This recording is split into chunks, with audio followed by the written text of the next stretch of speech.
میری عمر اس وقت 35 سال ہے۔ میری ابھی تک شادی نہیں ہوئی کیونکہ ہمارے خاندان کی رسم ہے کہ خاندان سے باہر رشتہ کرنا نیچ حرکت ہے۔ خاندان کے بڑے بوڑھے جب آپس میں بیٹھتے ہیں تو بڑے فخریہ انداز سے کہتے ہیں کہ 7 پشتوں سے اب تک ہم نے کبھی خاندان سے باہر رشتہ نہیں کیا۔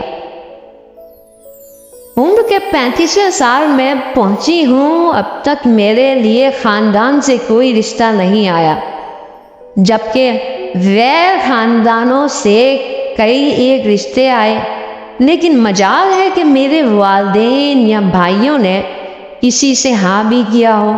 میرے دلی جذبات کبھی اس حد تک چلے جاتے ہیں کہ میں راتوں میں چیخ چیخ کر آسمان سر پر اٹھاؤں اور دھاڑے مار مار کر والدین سے کہوں کہ میرا گزارا نہیں ہو رہا ہے، خدا را میری شادی کرا دے، اگرچہ کسی کالے کلوٹے چور سے ہی صحیح، لیکن حیا اور شرم کی وجہ سے میں چپ ہو جاتی ہوں۔ میں اندر سے گھٹ گھٹ کر زندہ لاش بن گئی ہوں۔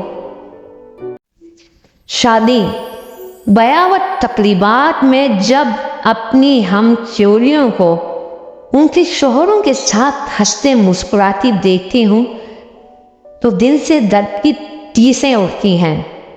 یا خدا ایسے پڑھے لکھے جاہل ماں باپ کسی کو نہ دینا جو اپنی خاندان کی ریت اور رسم کو نبھا کر اپنی بچیوں کی زندگیاں برباد کر دیں۔ کبھی خیال آتا ہے کہ گھر سے بھاگ کر کسی کے ساتھ منہ کالا کر کے واپس آ کر والدین کے سامنے کھڑی ہو جاؤں کہ لو اب اچھی طرح نبھاؤ اپنے 7 پشتوں کی رسم۔ کبھی خیال آتا ہے کہ گھر سے بھاگ جاؤں اور کسی سے کہوں مجھے بیوی بنا لو، لیکن پھر خیال آتا ہے اگر کسی برے انسان کے ہتھے جل گئی تو میرا کیا بنے گا؟ میرے درد کو مسجد کا مولوی صاحب بھی جمعے خطبے میں بیان نہیں کرتا۔ اے مولوی صاحب ذرا تو بھی سن۔ رات کو جب ابا حضور اور اماں ایک کمرے میں سو رہے ہوتے ہیں، بھائی اپنے اپنے کمروں میں بھابھیوں کے ساتھ آرام کر رہے ہوتے ہیں، تب مجھ پر کیا گزرتی ہے وہ صرف میں اکیلی جانتی ہوں۔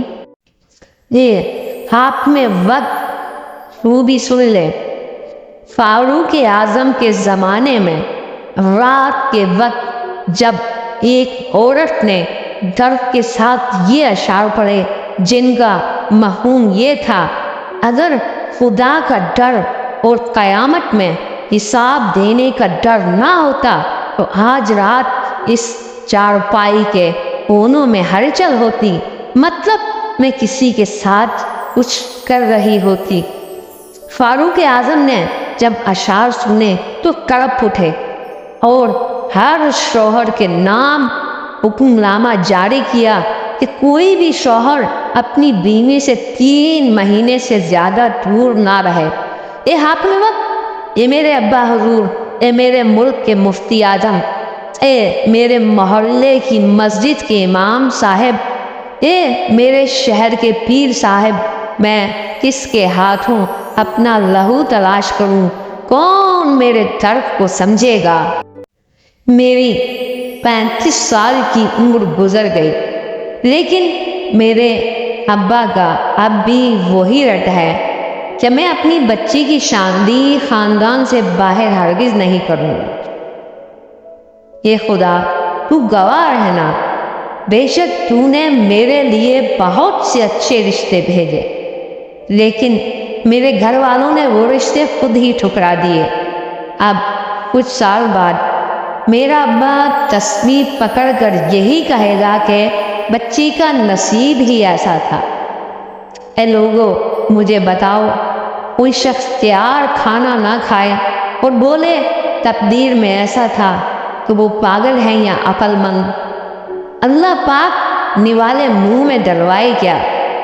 یوں ہی اس مثال کو سامنے رکھ کر سوچیں کہ میرے اور میری جیسی کئی اوروں کے لیے اللہ نے اچھے رشتے بھیجے، لیکن والدین نے یا بعض نے خود ہی ٹھکرا دیے۔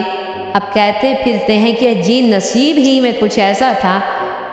خدا را اپنی بچیوں پر رحم کھائے، میں نے اکثر لوگوں کے گھر اپاہج معذور بچے دیکھے ہیں جو خاندان در خاندان شادی کے نتیجے میں پیدا ہوئے۔